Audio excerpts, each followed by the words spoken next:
Oh no! बेटा, mood बनने में थोड़ा टाइम लगता है।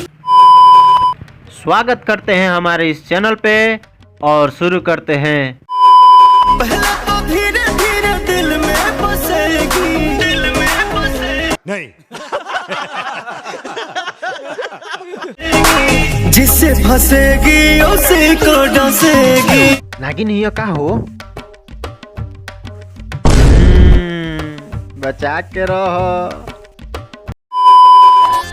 हंस हंस के जिसका चाटेगा उसी को एक दिन काटेगा। काटेगा? समझ रहे हो?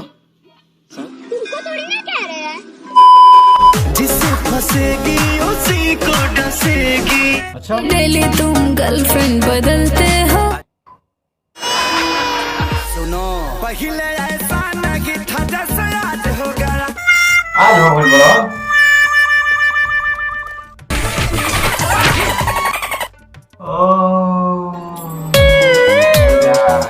आई हो राम। धोखा खा खा के मैं भी धोखेबाज हो गया।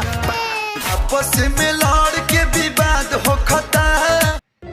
का हो खोता? आपस में लड़ के विवाद हो खता। जोर बाटे जतने जे साथ हो खता। केहू के न केहू से लड़ाई हवे। पूरा भोजपुरी बर्बाद हो खता।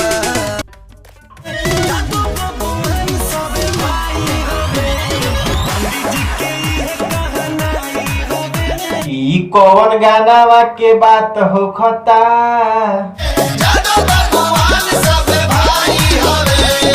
चुप! बिल्कुल चुप! पूरा भोजपुरी बर्बाद हो खता।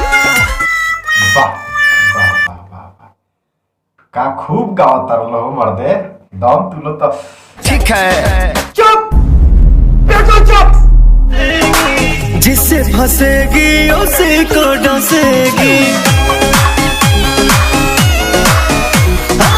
जिससे फंसेगी उसी को डसेगी।